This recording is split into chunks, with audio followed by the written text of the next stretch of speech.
Hello everybody. Quite shortly before the show closes, which will be on June 4, I am able to shoot this little video on Nic Hess' current exhibition Ferdinand, and I'm glad that you take the time to watch it.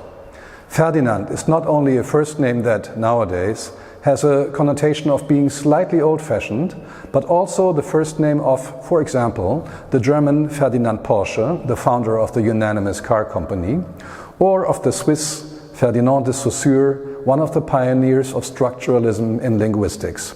And this will be of importance for Nic Hess, or is of importance for Nic Hess, as you will see. And it is also the first name of Ferdinand Hodler, one of Switzerland's foremost painters, who, by the way, was a Zeitgenosse of de Saussure. Now, Hodler is not only very well known for his self-portraits, but also for depictions of the Lac Léman, on the banks of which Geneva is located. In Geneva, Hodler had lived since he was 18 years old. In his collage Ferdinand, that gives the show its title, Hess has taken one of the 113 self-portraits by Hodler and put the cutout of it in the center. He has, however, changed the haircut of the artist to what is known as a mohawk haircut, and we know that from punks and thus from the late 20th century, rather than the late 19th century. This is an act of breaking up the too well-known appearance of the Swiss painter hero. Also, for Ferdinand, Hess used quite a few reproductions of depictions of the Alps and the Lac Léman, and arranged them as if they were the folds of a dress. This is countered by taped black lines in the upper half of the collage, in a way that the artist's head is in the center of the composition, as if it was the axis of a wheel turning around. In the outer parts of the collage, we see again mountainous landscapes and, we need to look closer for that, portraits of Hodler's lover Valentine Godet d'Arel on her deathbed. But why am I describing the collage in such an in-depth way? Not only because it is the central work of the show, but also because it stands for what Nic Hess is after with his work. Stimulate us to think about his sources, their meanings, their ways of expression. So, here we see elements of Hodler's oeuvre playfully, not disrespectfully, rearranged, in order to create a new composition, a composition that is not just abstract, but elusive. And this is the guiding principle of Hess' work, and also a method that allows us to think about what Ferdinand de Saussure had kicked off by his course in general linguistics.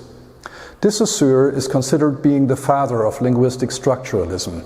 In brief, he differentiated between the signifier, for instance, the word consisting of the three letters D-O-G, and the signified, the barking animal with four legs, a tail, a mouth, etc. How does this play a role in Hess' oeuvre? He is constantly employing signs against their conventional way, and thus in a way that empties the signifier of his normal signified meaning. This split of the two sides of the signs runs like a common thread through the works by Nic Hess. Hess got known to a larger public by his large-scale installations of tape drawings in spaces. He was employing, besides the tape that helped to draw lines or to fill areas, logos and other more or less well-known symbols that served as, if you want, painterly material. Thus, for instance, the M of a McDonald's restaurant was, by repeatedly gluing it one beside the other in a circular form, transferred into the rays of the sun. In recent years, Hess got more abstract when doing his installations. You see one here, behind me. It can be described as the nest of the brooding chicken, but it can also be described as the dynamic entry to our show. Let's take a closer look at the stuffed chicken, which sits on a rather uncomfortable stainless steel table. When we go around, we see that the brooding was nevertheless successful. From the egg, a little alligator is hatching. But like the mohawk haircut for Ferdinand Hodler, the alligator seems to be wrong in this setting. This obvious incongruity, reminiscent of the figure of a changeling, has an ominous, or at least unsettling, sense of an order out of joint, both as a laconic commentary on social issues of diversity, distinction and discrimination, and as an allusion to current conflict situations in world politics, in which the boundaries between one's own and the other are drawn sharply and even by warlike means. Two other works let us think about the predominant conflict situation of the war of Russia against the Ukraine. One is the collage Urain, for which Hess again has used reproductions of Hodler landscape paintings that are predominantly blue and yellow. However, he has turned these reproductions upside down so that we can barely recognize them as such. Their composite form corresponds to the territorial outlines of Ukraine, which is shown behind a stylized curtain of parallel black bars, created again with tape. These bars can be read as heavy rain or just as abstract forms or a filter. Hess has embedded this collage in an installation that shows two persons, a child and a grown-up, balancing the balance of power on a seesaw. And we, the viewers, can ask ourselves who is sitting on the long end of the stick. While this collage and installation carry a rather somber atmosphere with them, the sculpture/installation Who Found It? Wer hat's gefunden? Is a rather humorous but still moving allusion to Hess' childhood and hiking tours with his grandfather. The grandfather used to generously distribute Swiss Ricola candies, which are sold in the famous yellow box, to his grandchildren. And how did they repay him? By collecting deer poop and offering it to the grandfather. By giving this prank a sculptural form, Hess is also making us think about the, maybe sometimes poor, quality of what we give away when we want to help. When we see the works in the lower room of the gallery, we understand that a direct political approach is not what drives Nic Hess. We do see, however, a warrior that has been built by combining a car spoiler and a welding helmet. But this is rather an interesting sculptural form done with pre-existing materials than an argument against or for anything. And the same is valid for From Russia with Love, a mushroom created with many upper halves of Matryoshka dolls. Hess does not intend to cynically allude to the war in Ukraine, but rather wants to combine very well-known objects from a specific culture to a new work. The styrofoam boar, who is munging giant Mikado rods as if they were easy-to-swallow spaghettis, is showing us the fragility of form, even though a rather powerful animal is involved. By the way, while From Russia with Love is the title of a 1963 James Bond movie, Talking to Me cites one of the most famous movies of the 1970s, Taxi Driver. Again, Hess alludes to pop contents that are part of our subconscious knowledge and thus part of our systems of science. All these works are related to each other by a taped line that can be read as pulses of a heartbeat.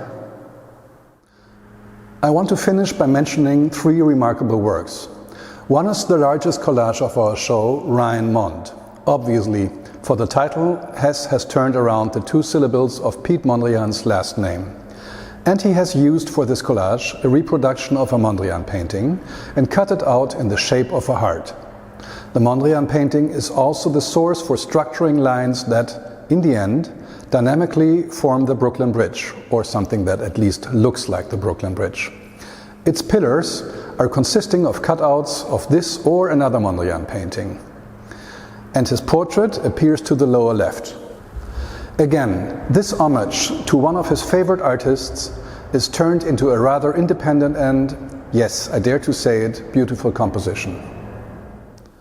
Apropos beauty, by combining the Vitra chairs he has cut out of a Vitra poster with thin taped lines in various colors, Hess draws a bouquet of flowers that seems to be a very classical topic of painting. He does it, though, with his vocabulary and material, and thus transfers the classic idea into an elegant contemporary composition. Finally, I want to quickly mention the very peculiar self-portrait Schnipp Schnapp, which can be translated to snip snip. It shows a selection of scissors that are sold to doctors as a single-use set from China. One of these has been used in a small surgery Hess has undergone. With all the scissors from the set, Hess has constructed a monstrance or a cross with all the religious illusions this leads to. And in the center of this piece, a big clot of glue imitates corporeal fat. Well, I hope that you enjoyed this short video, and as I have repeatedly said so, I wish that you let us know should you want to receive the digital dossier or the booklet that we published. But even more so, I hope that you take the chance to come to the gallery and see the real thing. Thanks a lot. Bye-bye.